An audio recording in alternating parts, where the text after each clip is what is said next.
여러분 안녕하십니까, 진성호입니다. 일요일 오전에 원희룡 국민의힘 선대본부 정책본부장의 연합뉴스 인터뷰가 지금 논란이 되고 있습니다.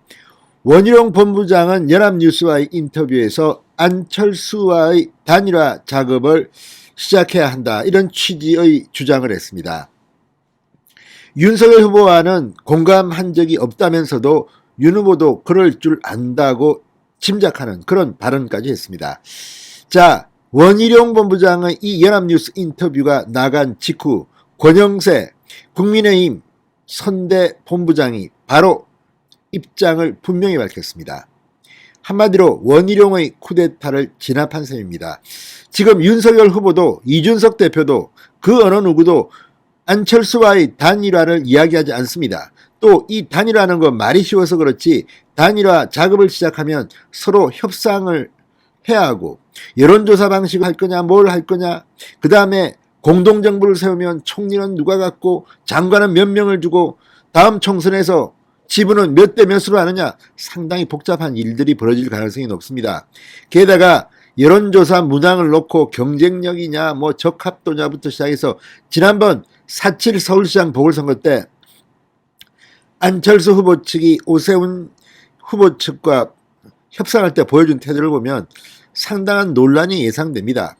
그런데 그때는 오세훈과 안철수의 지지율이 비슷하거나 오히려 안철수가 훨씬 더 처음에는 높았습니다. 그런 가운데 협상을 한 건데, 이번에는 누가 봐도 40%대의 윤석열, 한 자릿수의 안철수가 대등한 입장에서 이렇게 협상을 한다?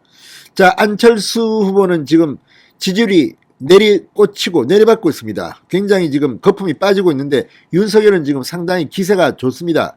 그런데 3%로 이기느냐 13%로 이기느냐 뭐 이런 싸움이라고 하는 사람도 있지만, 쉽게 이기려면 단일화가 필요하다, 그건 알겠지만 선거 후보 등록이 13일 14일인데 지금부터 시작해서 어떻게 하자는 건지. 지금 선거가 이제 32일 남았습니까? 자, 이걸 보면 지금 단일화를 이야기하는 것이 현실적으로 얼마나 위험한지를 다 알 겁니다. 저도 압니다. 단일화하면 좋죠. 쉽게 이기고, 꼭 쉽게 이긴다고는 할 수 없지만 어쨌든 단일화하면 좀 더 안정적입니다. 그러나 말이 그렇지, 이걸 지금 선거 한 달 전에 시작해서 어떻게 하려는 겁니까? 원래 2등 3등이 하는 겁니다. 과거에도 이회창 총재하고 붙었던 정몽준, 노무현 두 사람이 단일화를 했습니다. 그것도 33일 전쯤 시작해서 굉장히 시끄러웠습니다. 마지막에 정몽준 후보는 노무현 후보 지지를 철회하기도 했습니다. 그리고 뭐 얼마 전 일입니다만 10년 전쯤 됐습니까? 박근혜 후보에 대항해서 안철수 문재인의 단일화, 정말 단일화하는 과정에서 서로 치고받고 싸우고 감정의 골만 깊어졌습니다. 그리고 결국 안철수 후보가 철수해버렸습니다. 스스로 사퇴해버렸습니다. 이런 걸 보면 상당히 지지율이 비슷할 때도 이런 일이 벌어지는데, 지지율 차이가 많이 나는 안철수와 윤석열 후보의 단일화가 지금 진행될 필요가 있느냐, 이런 반론도 있습니다. 아무튼 원희룡 본부장이 무슨 생각으로 이 단일화 이야기를 했는지는 모르겠지만 권영세 본부장이 바로 진압해버렸습니다. 권영세 선대본부장은 방금 전 공지문을 내고 야권 대선 후보 단일화 논의에 대한 국민의힘 선대본부의 공식 입장을 알려드린다. 국민의힘 선대본부는 후보 단일화에 대해 거론한 적 없고 향후 계획을 논의한 바도 없다. 자, 그래서 저는 원희룡 본부장이 오늘 정말 부적절한 행동을 했다고 생각합니다. 다른 사람들은 일개 정치인이라고 할 수 있지만 선대본부의 지금 투톱 아닙니까? 선대본부장은 권영세지만 정책본부장 아닙니까? 지금 원희룡 본부장이. 그런데 정책본부장이 이렇게 말해버리면 마치 윤석열 선대본부의 공식 입장처럼 오해할 수도 있습니다. 오늘 당장 안철수 측이 신이 났습니다. 뭐 정치는 생물이다 말이지. 안철수 단일화 안 한다는 것도 바뀔 수 있다는 듯이 안철수 측 선대위원장이 말했다고 합니다. 이걸 보면 지금 선대본부에서 캠페인을 이렇게 질서 없이 해서 되는 겁니까? 원희룡 본부장은 책임을 져야 할 겁니다. 이건 중요한 문제입니다. 지금 원희룡 본부장 김혜경 씨 문제 잘 싸우고 있습니다. 그런데 왜 느닷없이 안철수 단일화를 꺼내는지 모르겠습니다. 자, 권영세 본부장은 단일화 논의를 시작할 때가 됐다는 선대본부 내 일부 인터뷰 내용은 개인 의견일 뿐 선대본부 입장과는 아무 관련 없음을 알려드린다고 말했습니다. 이 선대본부 내 일부 인터뷰는 원희룡입니다. 원희룡 본부장은 오늘 연합뉴스와 인터뷰에서 때가 됐다. 개인 의견임을 전제로 안철수 후보와의 단일화 협상을 본격화해야 한다고 밝혔습니다. 단일화 시한은 후보 등록이 마감되는 14일로 제시하기도 했습니다.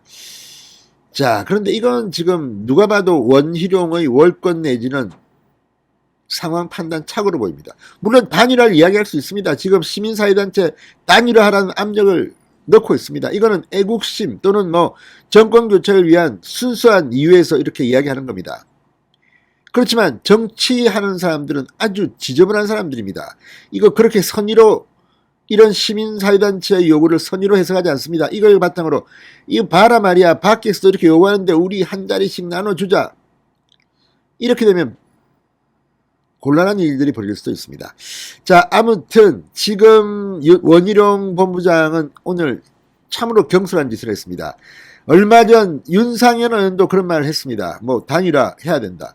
그런데 윤상현 의원은 조금 또 다르긴 합니다. 윤상현 의원은 원래 그런 사람입니다. 지금 자기도 뭐 재판받고 있고 위기에 처해 있고 지난번 서울시장 그 뭐 경선 과정에서도 윤상현은 공개적으로 서울시장 야권 주자는 안철수다. 현실을 겸허히 인정해라. 여론조사 지지율은 안철수가 제일 높다. 이렇게 노골적으로 안철수를 지지했던 사람입니다. 100번 홍보 캠페인보다 감동적인 단일화가 정답이다. 아예 발가벗고 안철수를 지지했던 사람이 이번에 또 안철수와 단일화를 이야기합니다. 이유가 뭐겠습니까? 정치권의 인사들이 이런 발언을 하는 이유는 다 있습니다. 자, 어쨌든 그래도 윤상현은 제가 볼 때는 자기 이름을 걸고 이야기하는 것은 조금 그래도 괜찮습니다. 원희룡도 책임을 지겠다는 겁니다. 그러나 익명으로 또 뭐 안철수 단일화 해야 되는데 뒤에서 떠드는 사람들이 있습니다. 이거는 제가 볼 때는 상당히 경계해야 될 것 같습니다. 특히 오마이뉴스 같이 어떻게 하면 윤석열을 괴롭힐까 뭐 김건희하고 이런 거를 쓰는 언론에다가 익명으로 말이죠. 이거 단일화가 필요한데 말이죠. 이렇게 말하는 사람들 정말 자중하시기 바랍니다. 익명으로 또 떠들면서 윤석열을 흔듭니까? 지금 윤석열 캠프에서 선거운동 잘하는 사람들은 지금 자강론이나 가는 겁니다. 그런데 뒤에서 뭐 일도 안 하고 구시렁구시렁 되는 인간들이 지금 단일화 이야기하면서 여기에서 숟가락 하나 들고 야 안철수 내가 이거 이야기했어. 나 좀 봐줘. 설마 이렇게 하는 건 아니겠죠? 아마 선거가 끝나면 정체들이 나올 것으로 보입니다. 어쨌든 원희룡의 쿠데타는 권영세가 단번에 제압했습니다. 물론 정답은 없습니다. 언론인이나 시민사회단체에서는 단일화를 요구할 수 있습니다. 그러나 정치하는 사람들은 다릅니다. 특히 국민의힘에 있는 사람이 이런 말을 이렇게 하는 것은 정권교체보다는 잿밥에 관심이 있는 게 아닌가 이런 생각이 듭니다. 진성호의 직설이었습니다. 여러분 감사합니다.